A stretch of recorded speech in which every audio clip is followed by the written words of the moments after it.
Bem-vindo ao podcast do Seminário Concórdia. Eu sou Gerson Linden e estamos aqui com professores, colegas do seminário, professor Leonídio Gerl, professor de Teologia Prática, área de aconselhamento, Teologia Pastoral, e também aqui o professor Francis Hoffman, professor de História Eclesiástica. E nós hoje queremos conversar um pouquinho sobre algo que é bastante importante dentro da vida da igreja e que é um motivo sempre frequente de reflexões teológicas, tanto do ponto de vista histórico, exegético, bíblico e também sistemático e prático. Então eu vou começar aqui conversando com meus colegas sobre até uma questão que chegou até nós por meio do Instagram do seminário, em que se questionava se ainda hoje nós deveríamos manter a Santa Ceia. Não seria ela algo circunscrito lá, aquele período, quando Jesus, então, instituiu diante dos seus discípulos? Até é citado o texto do apóstolo Paulo aos Coríntios, quando ele diz que todas as vezes que nós comemos e bebemos, enfim, nós estamos anunciando a morte do Senhor até que Ele venha. E alguém argumentou que, tendo Jesus ressuscitado, então já não faria mais sentido ter a Santa Ceia. Então, acho que nós começamos com uma questão assim bem básica, né? O que é a Santa Ceia e por que nós temos ainda hoje na igreja, né? Não é algo do passado, afinal de contas, faz parte da vida da igreja. O que meus colegas gostariam de comentar sobre isso?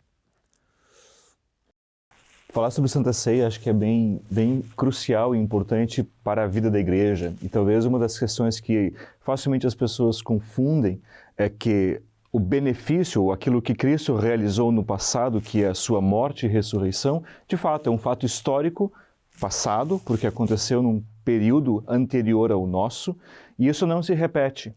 De fato, o sacrifício de Cristo na cruz é único e não há cada vez que celebra a Santa Ceia, por exemplo, um novo sacrifício. Não, isso nós negamos completamente. E dizemos que sim, Cristo foi morto uma vez por todas pelos nossos pecados e para que assim, por meio da sua ressurreição, também fôssemos então justificados. Então esse fato histórico é fundamental e crucial. Isso é uma coisa. A outra questão é como este fato histórico da salvação vem a nós. Quer dizer, como nós recebemos essa salvação que foi conquistada por Cristo na cruz. Portanto, é claro que não falamos somente da Santa Ceia, tem o batismo também, tem a proclamação da palavra de Deus, né? Mas a Santa Ceia também nos faz lembrar sobre esse aspecto, aquilo que nos é entregue, portanto, aquilo que Cristo conquistou na cruz, portanto, o seu sacrifício é entregue agora àqueles que celebram a Santa Ceia. De modo geral, portanto, lembrando do benefício conectado a esta ação passada de Cristo. E é um benefício que é muito importante, é fundamental, porque tem a ver com o perdão dos pecados.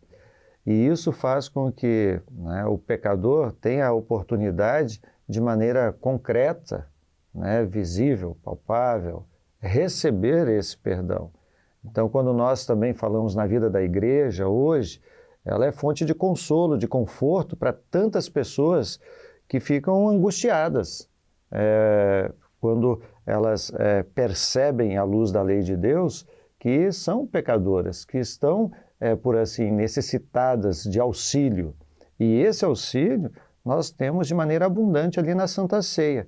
Foi o remédio que nosso Senhor, inclusive, deixou para todos nós. Então a igreja celebra essa vitória de Cristo, e a igreja, se olharmos para a história da igreja, em todos os tempos teve essa compreensão e à luz do próprio texto bíblico aí citado, o apóstolo Paulo, Atos dos Apóstolos, Mas ainda hoje, a gente que acompanha muitas vezes pessoas também enfermas, pessoas que estão acamadas, impossibilitadas de ir a uma igreja, de participar da Santa Ceia, e que foram devidamente orientadas pela palavra de Deus, mostram esse anseio, esse desejo, porque é uma necessidade nossa.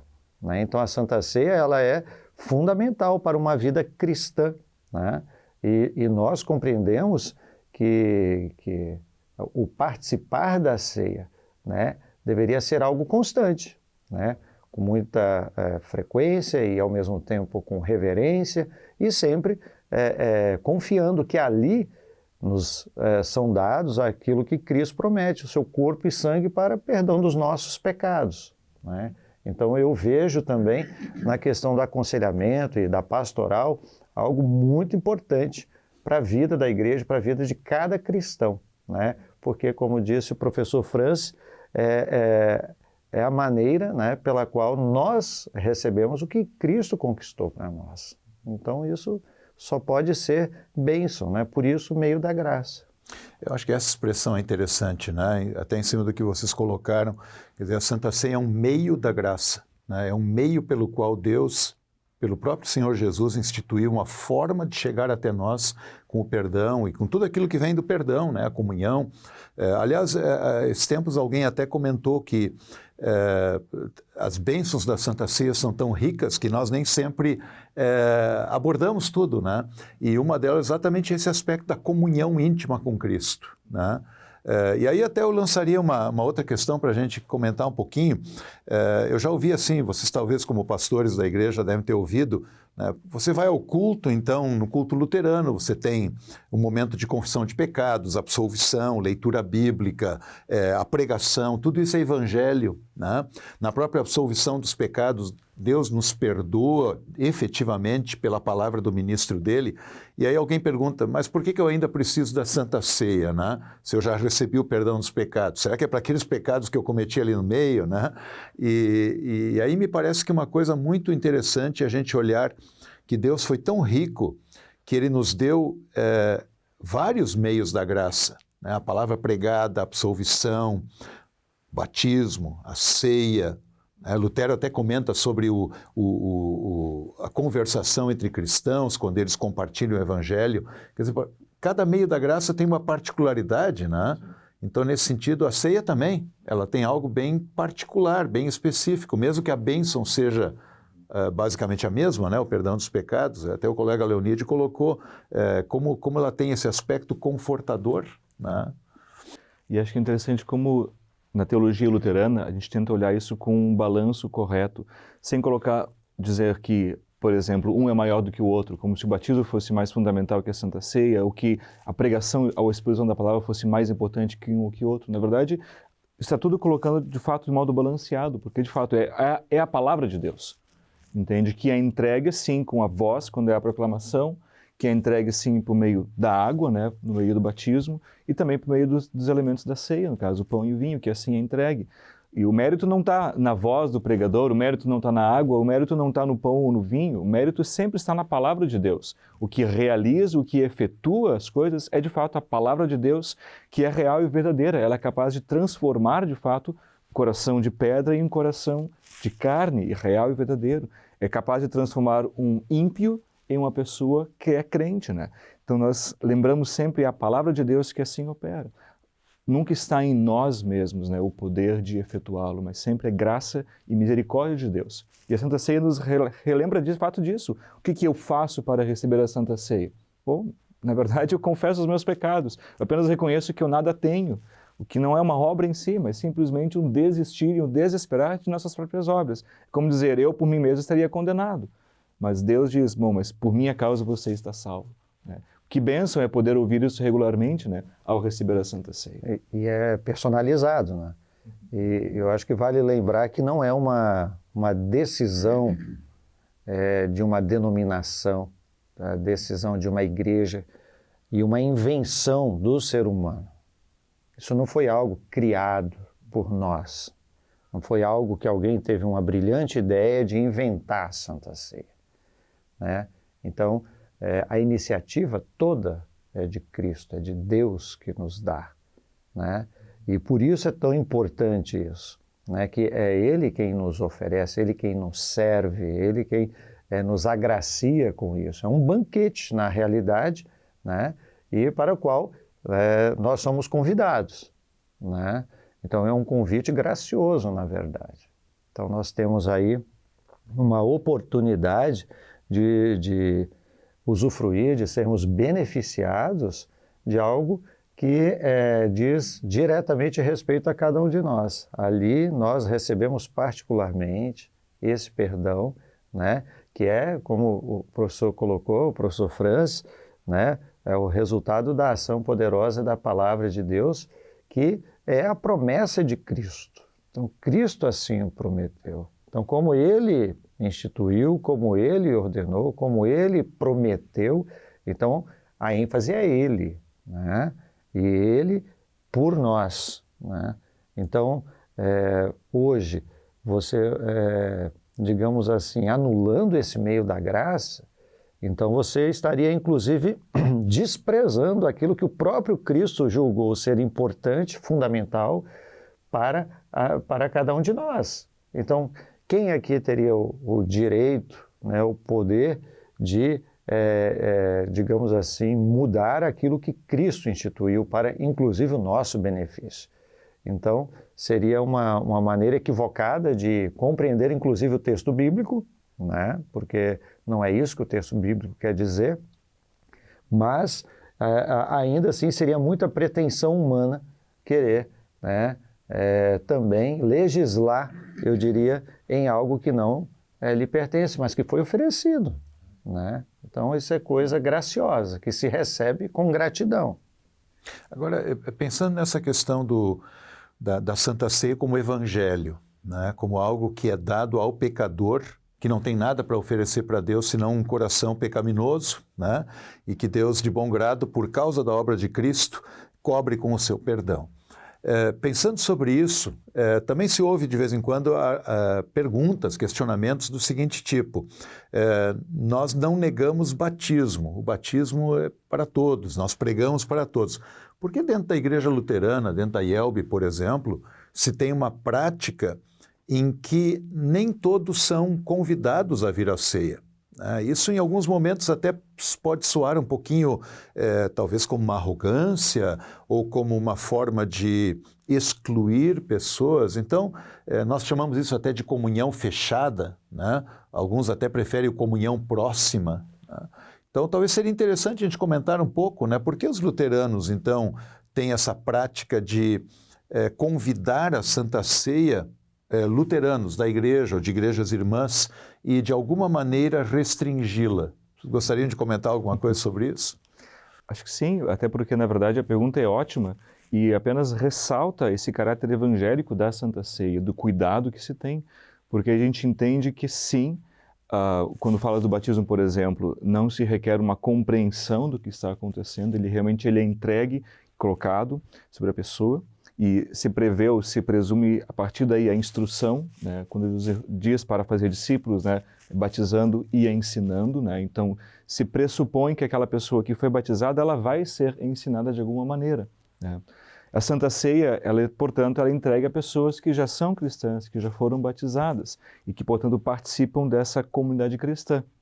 E o texto de referência, claro, é 1 Coríntios 11, quando Paulo chama a atenção dos coríntios, que talvez um não esperava o outro, né, quando recebiam, portanto, a Santa Ceia, e ali ele mesmo admoesta, né, que cada um, portanto, discerna bem o que está recebendo, né, que de fato o pão e o vinho está o corpo e o sangue de Cristo, para o seu bem.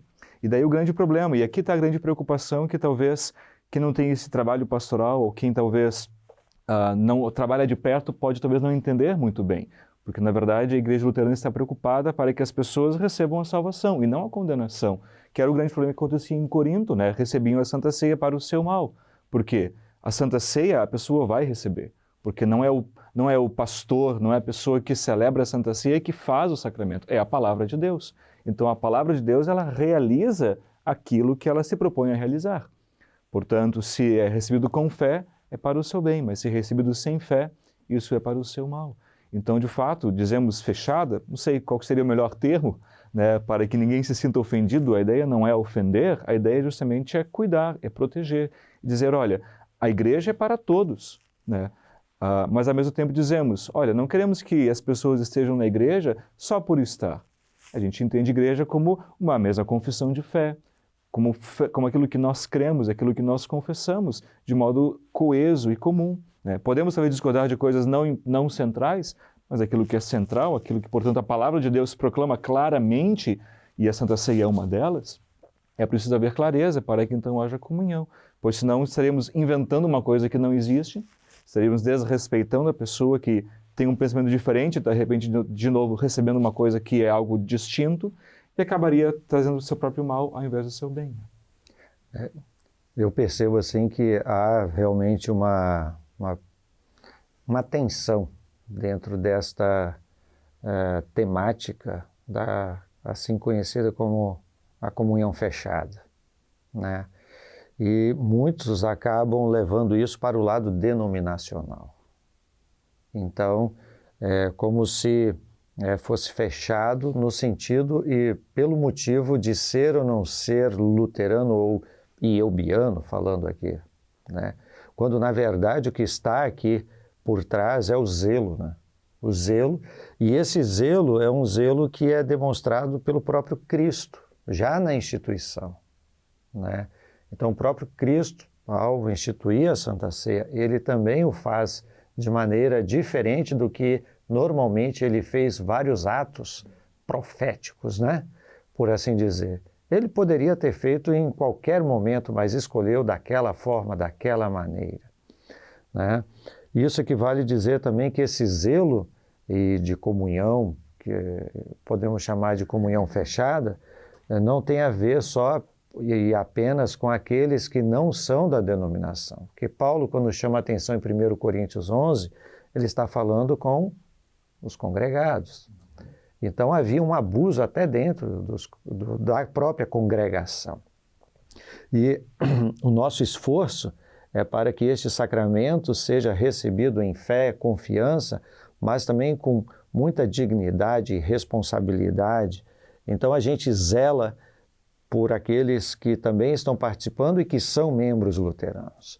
Cada pastor, ele, por assim dizer, é aquele que está atento aos participantes da ceia que são membros comungantes. Então não há, por assim dizer, uma despreocupação completa pelo fato da pessoa ser luterana. Muitas vezes o que nós temos até entre nós temos até uma excomunhão, né?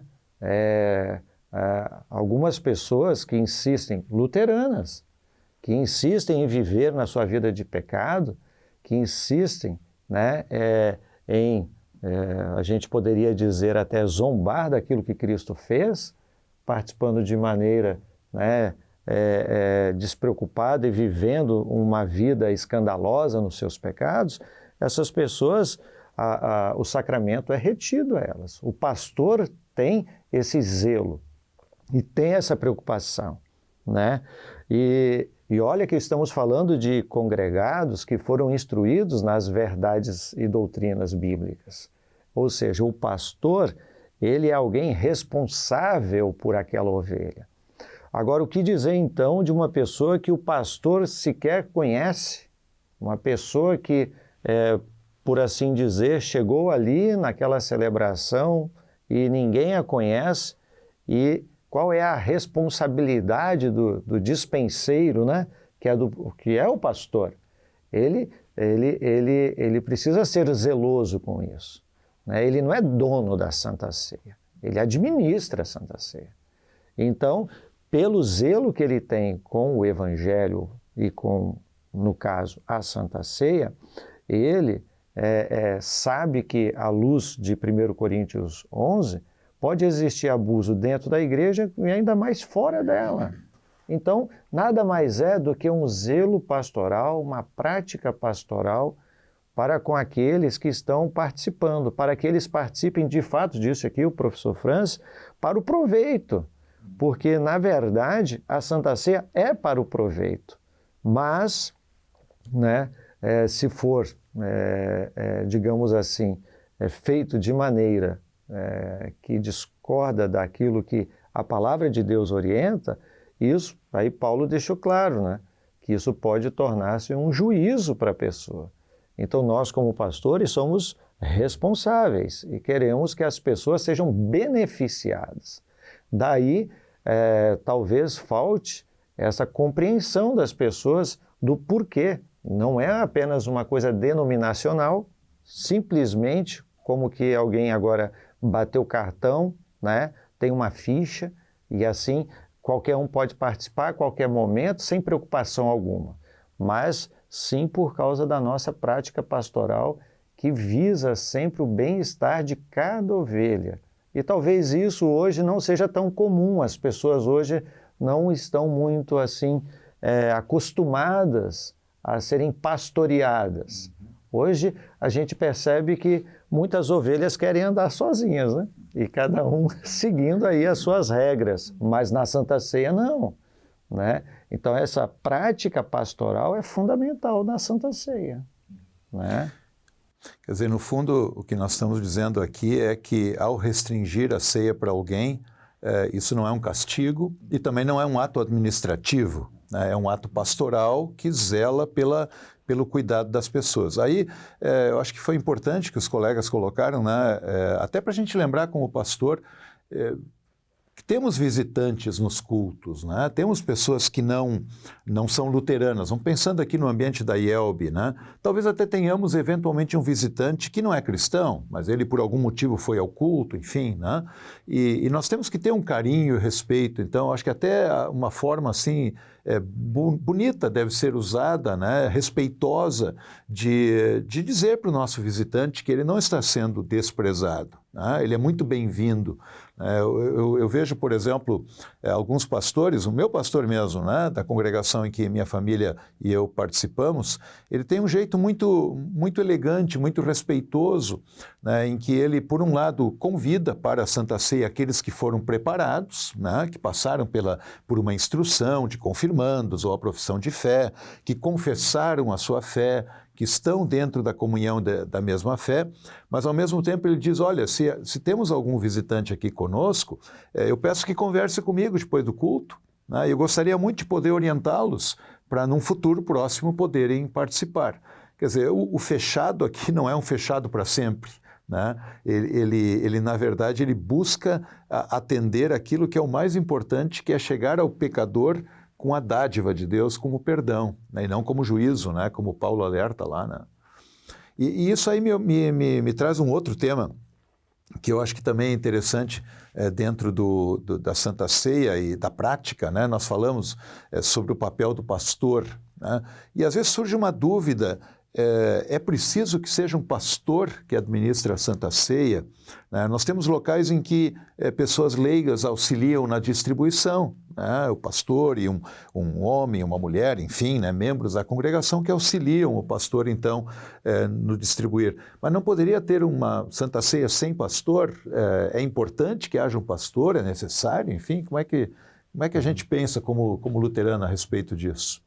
Essa pergunta é bastante importante, porque, de fato, às vezes, até mesmo no ímpeto de a congregação querer fazer muito, querer auxiliar, né, em sua boa vontade, muitas vezes acaba passando por cima de alguns aspectos importantes, como, por exemplo, a questão do ministério, que existe por instituição divina, né? O ministério não está aí porque, de repente, a igreja achou legal ter alguma coisa do tipo e então colocar. Não, ele foi instituído por Deus, portanto, é um ministério divino, que de fato atende uma congregação. Claro que o ministério existe também em função da congregação, trabalha junto com ela. É por isso que eu acho tão bela a maneira como nossas confissões colocam a ordem, por exemplo. Se você lembra, você tem o artigo que é o central da justificação pela fé, que é o artigo 4º, né, da Confissão de Augsburgo, e o seguinte é sobre do ministério.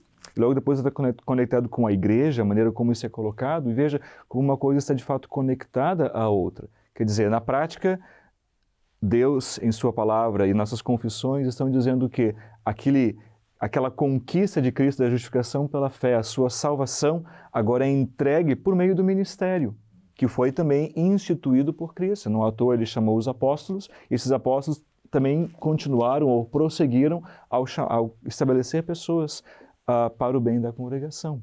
Por isso, ele acontece via congregação. E justamente respeitando, esse é um aspecto, né? Talvez o outro aspecto seria, bom, como também a congregação, como congregação chamada ou trazida por Deus, agora ela recebe, portanto, esse ministério, e justamente para respeitar a congregação, para que haja liberdade e ordem lá está, em vez de todos fazerem, bom, há uma pessoa que é instituída e colocada para cuidar daquilo que é da congregação, para que de fato haja ordem e para que se lembre sempre dessa conexão do ministério como algo divino. E por isso nós conectamos intimamente, né, a questão do ministério público com esse ministro que é chamado pela congregação. Então, por isso que o ministro ele faz, sim, em nome da congregação, por ser chamado pela congregação, mas também em nome de Deus, porque ele foi ordenado por Deus, ele recebeu a sua ordenação para que assim agisse. O ministério não pertence à pessoa, né? Pertence inicialmente a Deus, que o instituiu, e também à congregação que chama o pastor para executar essa tarefa na congregação local. Eu creio que com isso também a gente acaba, por assim dizer, tendo mais benefícios, né? Conforme essa pastoral que a gente falou, de alguém que está sempre atento, alguém que está sempre ocupado neste ofício, né? A gente também faz, por assim dizer, a devida conexão, né?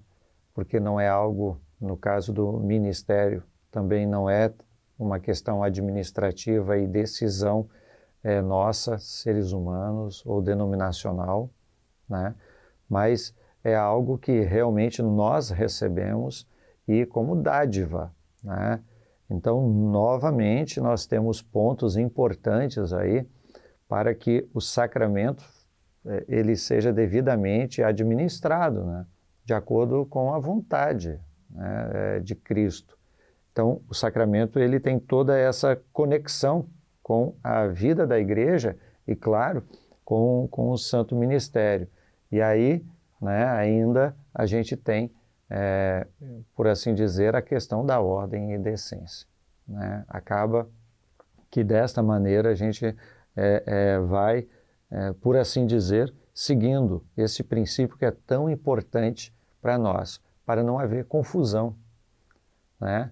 Porque, do contrário, nós podemos confundir as coisas e daqui a pouco, né, nós podemos, inclusive, mudar aquilo que o próprio Cristo instituiu, né? Seja o ministério, né, que também existe uma questão ou algumas questões a respeito dele. De repente, até um dia a gente podia falar só sobre ministério pastoral, porque é um tema, eu acho que latente também, né?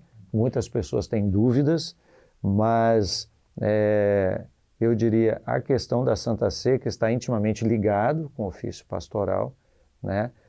Deveria ser mantido. Por isso nós compreendemos assim, né? E eu gostei muito da fala do professor Francis na questão da boa vontade das pessoas, né? E muitas vezes não é apenas uma questão de boa vontade, né? Tem assuntos que sim, né? Mas tem assuntos que a gente precisa ir com mais calma, porque são assuntos fundamentais da fé e que estão devidamente já orientados na Escritura.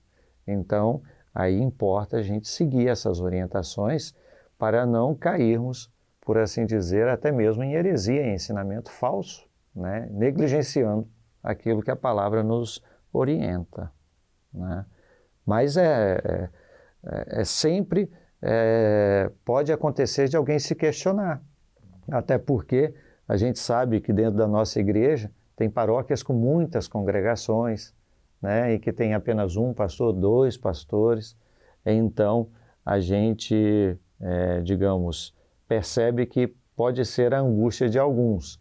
No entanto, na história da igreja, acho que se a gente olhar, a igreja sempre primou em zelar por essa conexão de ministério e sacramento, né? Mesmo que, em alguns momentos, fosse talvez mais escassa a participação ou a ceia, né? A exemplo do próprio Brasil aqui, nós tivemos na história aqui do Brasil momentos em que a Santa Sé era celebrada, digamos, uma vez por mês em alguns lugares, né? Isso eu estou falando há algumas décadas, mas há muitas décadas atrás até era mais distante uma participação da outra. Mas mesmo assim houve sempre esse zelo, né, da Igreja Luterana.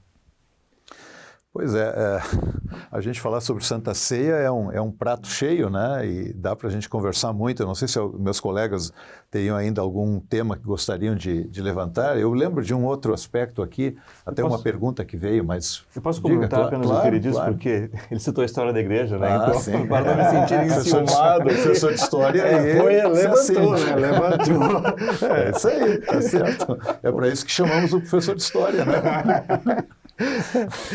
Mas na verdade é positivamente, né, que eu quero dizer, justamente porque se pensamos bem, por exemplo, o sacramento da ceia sempre foi o sacramento utilizado para o cuidado pastoral. Então, por exemplo, quando o Concílio de Nicéia lembra isso, quando, por exemplo, nos seus cânones são lembrados de que se fizesse guerra, por exemplo, né, havia um aspecto de colocar sob disciplina, isso é, não receber o sacramento da Santa Ceia.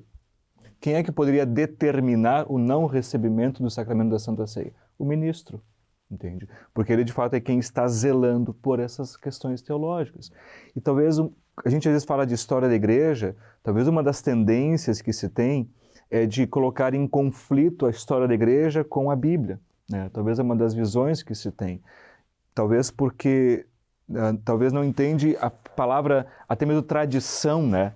No sentido paulino, né? Até mesmo no contexto de 1 Coríntios 11, aquilo que eu recebi, estou também entregando a vocês, e esse é o primeiro sentido de tradição, quer dizer, é a entrega daquilo que foi recebido, não é nenhuma invenção nova. Então, quando olhamos para esses primeiros, para os pais da igreja, para a história da igreja, estamos falando sobre aqueles que receberam a palavra de Deus, que leram as cartas de Paulo e colocaram em prática aquilo que eles ouviram. São os primeiros ouvintes, né? São pessoas que falavam grego no seu cotidiano, né? Eram fluentes na língua grega, portanto tinham esse conhecimento vivo da palavra que era recebida, sim. Estavam mais próximos do contexto cultural. Não digo que estavam certos em tudo, não estou propondo isso, mas estou dizendo que é sim importante dar atenção ao que eles estão dizendo.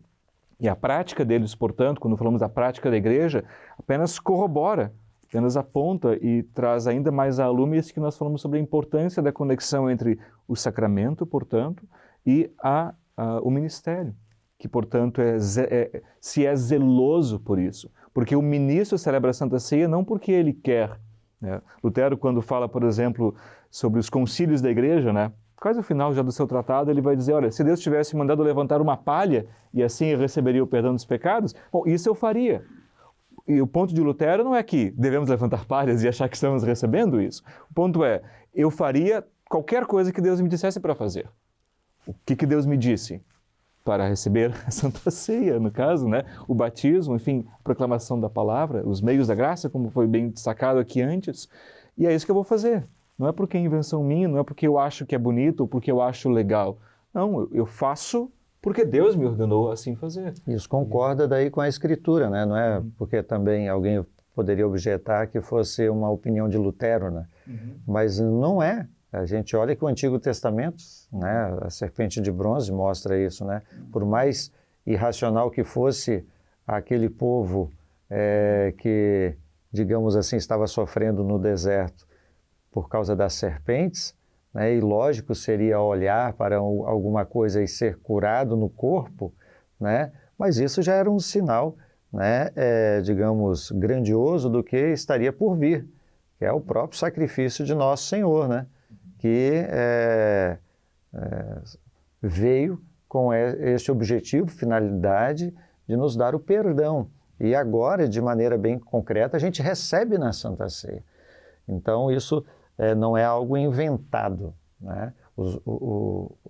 Os pais, digamos, os teólogos, né, que nós muitas vezes citamos quando eles concordam, por assim dizer, com a Escritura, né? Então, essa questão aí que Lutero coloca é realmente muito importante. Por quê? Porque ainda pode ter uma pessoa ou várias pessoas que começam a questionar, né, os feitos de Deus e as suas palavras e promessas, julgando com a sua ótica, sob a sua ótica. E eu acho que até isso traz um outro ponto que é muito importante para o nosso tempo também, se a gente pensa bem.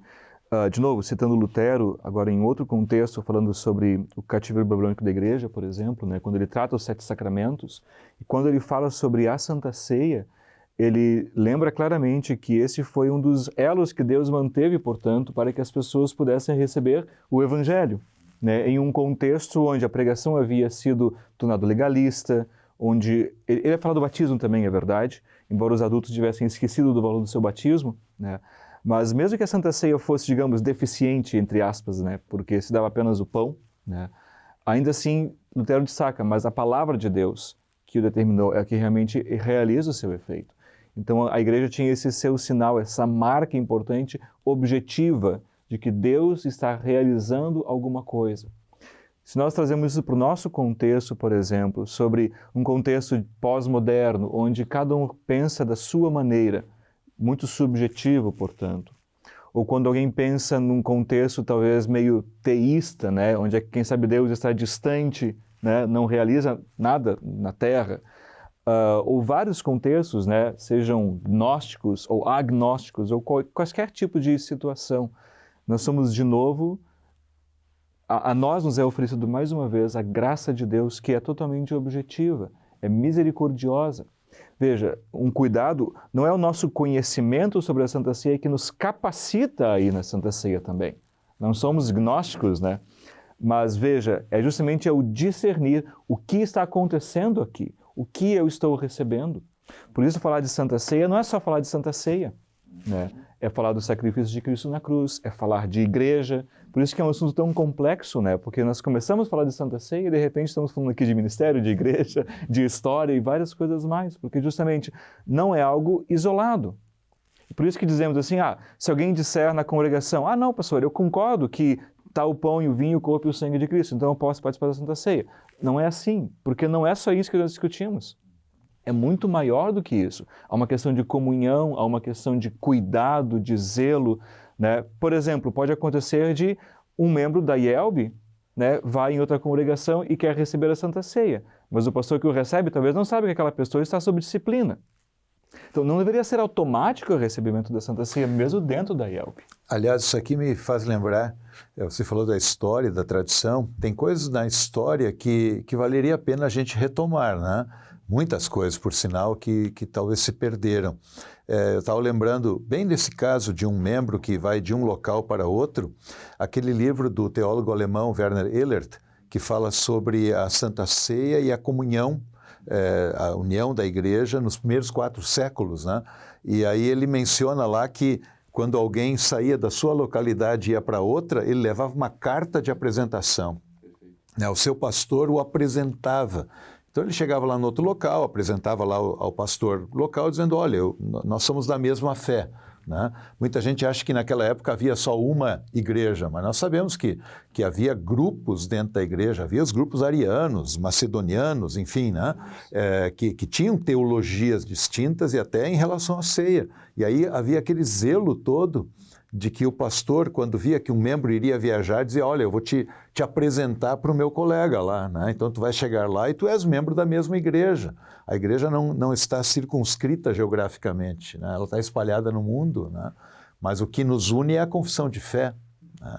E eu acho que isso é uma prática muito bonita, né? Que mostrava o zelo da igreja também naqueles primeiros séculos, né? Não, mas foi uma prática adotada aqui no Brasil. Verdade. Né? Verdade. Eu mesmo com 16 anos, quando fui para Rondônia, né, para ficar um mês em Rondônia, saindo do Espírito Santo, o meu pastor me deu um cartão em que me apresentava e eu cheguei lá, né, naquela época era um pouco mais difícil a comunicação, então se levava esse tipo de identificação, né? Mas eu estava pensando aqui nas questões até mesmo externas e ao mesmo tempo que estávamos conversando, fiquei pensando como que nós também temos a facilidade de inverter as coisas, de transformar isso em algo que nós estamos oferecendo para Deus e esse tipo de pensamento, de sacrifício, né, que a gente faz, né? O professor Francis colocou que não tem, assim, a ver com uma questão, né, intelectual, uma questão isso, aquilo outro, mas também há o perigo da pessoa achar que ela que está, por assim dizer, né, oferecendo e talvez colocando a ênfase até mesmo no seu preparo, nos seus gestos, né? Eu diria assim, já na época de Lutero ele teve isso, né? Era muito comum as pessoas buscarem autopunições, coisas do tipo, né? O próprio jejum, né?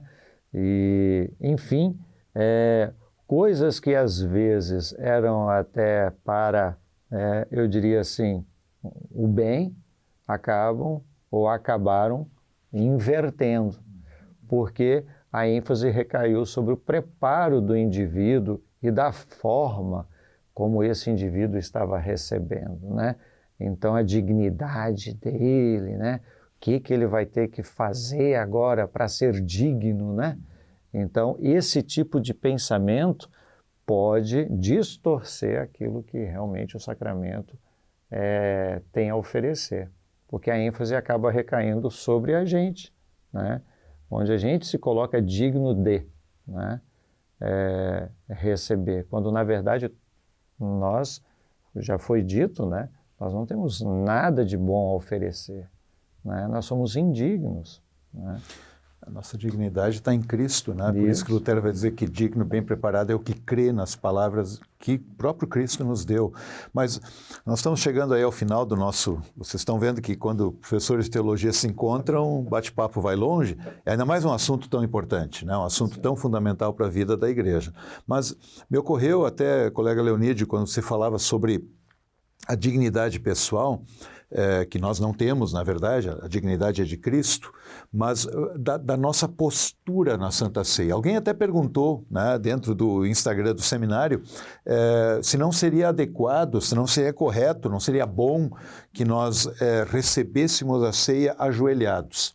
Eu lembro quando na minha confirmação e primeiros anos em que eu pude participar da ceia na minha comunidade de origem, lá era costume, acredito que até hoje, de ajoelhar-se em torno do altar e assim receber a ceia. Nós temos outros locais em que as pessoas ficam em torno do altar, de pé, né? Em outros locais ainda há uma fila, né, em que a pessoa recebe o pão e o vinho, o corpo e o sangue de Cristo e retorna ao seu lugar, né? Então, a pergunta é bem objetiva que alguém nos enviou. Deveríamos receber a ceia ajoelhados? Como é que vocês veem essa questão aí? O professor Leonídio, que é professor de teologia pastoral, trata isso com os alunos em aula. Como é que a gente orienta, professor Leonídio, o pessoal sobre isso? Bom, dentro da teologia pastoral, a indicação é que isso faz parte da expressão, né? A expressão da fé. E que essa expressão, ela pode variar, pode mudar de contextos.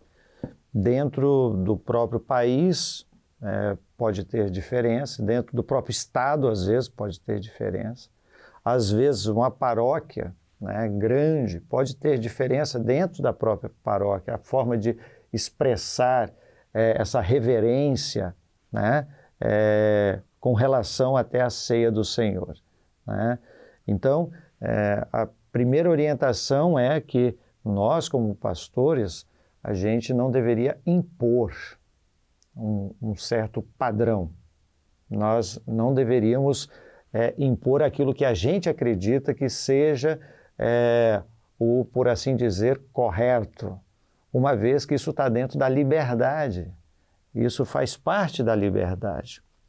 E se no local que eu estou pastoreando já existe um costume, um hábito, uma expressão, né, tal como essa, de se ajoelhar, a gente vê isso de uma maneira muito bonita, muito apropriada, inclusive. Não há, por assim dizer, por que você condenar ou exaltar, né? Mas a gente sabe que a nossa postura revela muito, né? O nosso vestuário revela muito, né? sobre a questão da importância que está se dando àquela situação. Então, a gente vê isso nos níveis sociais que a gente tem, né? Dependendo do local que você vai, você escolhe um determinado tipo de roupa e você também se posta de alguma maneira diferente, em lugares diferentes, que, por assim dizer, tem exigências diferentes, ou não, ou por uma simples questão de respeito mesmo. Então, compreendendo que na ceia nós estamos diante de algo que o próprio Cristo nos está oferecendo, nos está dando, e que nós não temos dignidade alguma, né? Só nos cabe louvar, nos prostrar, reverenciar, e se esse digamos, o costume do local, eu diria assim, vamos dar continuidade.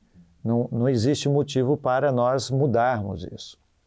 Ao mesmo tempo, né, eu fico lembrando das palavras de Lutero a respeito do jejum, né, que é uma boa disciplina externa, no caso do jejum, né, mas quem está devidamente preparado é quem tem fé nas palavras dado e derramado, né, por vós. Ok? Então, dentro desse contexto, a gente sabe que existem pessoas que têm dificuldades, inclusive, de se locomoverem, pessoas que têm dificuldade de ter um templo com um local apropriado, né? Então, você tem N situações. Acredito que a reverência, ela está, de fato, presente na mente, no coração, na postura. Então, isso tudo é um conjunto, porque também você pode se ajoelhar e estar completamente desprezando o corpo, né, e o sangue de Cristo, né? Nós não estamos ali para fazer esse tipo de julgamento externo, mas que, particularmente, tendo sido criado nesse costume, nessa tradição de ser ajoelhado, isso fala fundo para mim, né? No sentido de que me traz, né, aquele espírito que meus pais, avós tinham, né, de demonstrar uma reverência tal. Eu, né, quando criança, eu só vi meu pai ajoelhado na vida 2 vezes, assim, em 2 momentos, sempre para fazer a oração antes de dormir, era o padrão, e também para receber o corpo e o sangue de Cristo. Então, isso para uma criança também, então tudo isso comunica, né? Então, eu acho muito bonito. Por isso que a pergunta, deveríamos... Então, esse verbo dever, né, ele é meio pesado na minha forma de entender. Mas onde tem, ou se é possível implantar, se as pessoas gostariam de, eu acho que sim. Eu gosto muito e particularmente, isso tem um visual bacana. Desde que tenhamos também, eu falei do templo, né? Às vezes você não tem o local adequado, a gente sabe a realidade do Brasil, né? E às vezes até das comunidades em geral. Mas havendo a possibilidade, por que não? Ou talvez, por que não, em cultos pré-determinados, especiais para relembrar. Eu fui num congresso regional lá em Biguaçu, que é aqui em Florianópolis e tal. E no culto de abertura, eu lembro até hoje, olha só, faz muitos anos. Então, no culto de abertura, o pastor falou assim: hoje eu gostaria de fazer diferente. Eu vou convidar aqueles que puderem, quiserem, no Congresso Regional de Jovens. Vamos fazer a nossa confissão de pecados ajoelhados? Aquilo foi impactante, né? Então, isso foi algo assim que, para mim e para os jovens, depois conversando com eles durante o congresso, eles se sentiram assim, nossa, é mesmo, o que isso comunicou para mim, né? Então eu vejo com bons olhos, mas não como obrigação. Eu acho que quando Lutero fala sobre a questão de não fazer as coisas de modo automático, né? Quer dizer, por isso que ele tenta nunca impor as coisas. Se a gente lê, por exemplo, quando ele escreve sobre a missa alemã, né, 1526, e diz, olha, estou escrevendo isso aqui, mas não deve ser uma regra a ser seguida, embora eu entenda que cada região era importante que tivesse sim uma coesão para que então pudessem se entender bem, mas não deveria ser imposta em lugar nenhum. As formas, isso mesmo, a forma não apenas do gestual, mas também, inclusive, a estrutura dos pormenores. Claro, a estrutura básica sim deveria ser mantida porque ela também tem uma comunicação teológica, mas os seus pormenores, no caso. Eu entendo que ele faz isso justamente porque é necessário pensar sobre o significado daquilo que nós fazemos. É uma das razões do que eu posso dizer, olha, Lutero não é alquimista, ele não vai entender o significado por a coisa simplesmente colocada ali, ou pela coisa dita, ou imposta. Não, há um significado mais profundo. Então, pensar sobre o que nós estamos fazendo quando realizamos tal atitude. Isso está comunicando de fato? Será que nós estamos entendendo isto? Então, por isso, nós podemos ser bem conservadores naquilo que nós fazemos, ou até às vezes revolucionários, colocando algo novo, e às vezes uma coisa bem tradicional pode ser revolucionária, começa a se ajoelhar. Conheço uma história sobre oração também, em que um pastor luterano estava entre pentecostais e ele propôs, olha, vamos fazer uma oração, mas essa vamos fazer todo mundo em silêncio, né? E depois que todo mundo ficou realmente em silêncio e todos comentaram, né? Puxa, que oração profunda, né? Bom, essa é algo bem tradicional, mas na verdade no contexto era bem revolucionário, porque as pessoas não estavam acostumadas com aquilo. E de fato, a gente tem a tendência de entrar no automático e de repente não pensar mais no significado das coisas e quão problemático isto é. Então, quando a gente pensa falar do receber a ceia ajoelhado, bom, o que significa para ti? De repente eu posso pensar, bom, eu estou aqui sofrendo e por isso eu mereço receber a Santa Ceia porque estou ajoelhado. Bom, coloque essas pessoas de pé, porque elas não estão pensando no significado correto. Mas de repente eu posso lembrar o cântico, por exemplo, em Apocalipse 5, né? De repente aquele cordeiro como que morto foi visto no céu e todos se ajoelharam. E lá é referido com relação ao cântico, né? De repente agora quem está na terra também canta. Bom, eu posso também lembrar que eu faço parte disso. E assim como aqueles que se ajoelharam diante do Cordeiro, daquele que estava no trono, agora eu me ajoelho também, porque eu reconheço quem está ali. O próprio Deus está à minha frente. Veja, e de fato, quem é que pode permanecer de pé diante de Deus, né? Então, esse é um reconhecimento totalmente diferente, distinto, né? O que eu estou significando quando eu faço? Por isso eu concordo, a palavra deveria não é a mais adequada, mas eu deveria sim pensar o que eu comunico, o que eu estou dizendo quando eu realizo isto ou aquilo, né? É muita coisa para a gente conversar ainda, né? Vocês aí que estão nos assistindo estão vendo que o tema da Santa Ceia vai longe, né? E está conectado a tantos outros assuntos. E é tão significativo, tão precioso para nós, por isso também nós nos dedicamos a ensinar e a refletir sobre esse tema.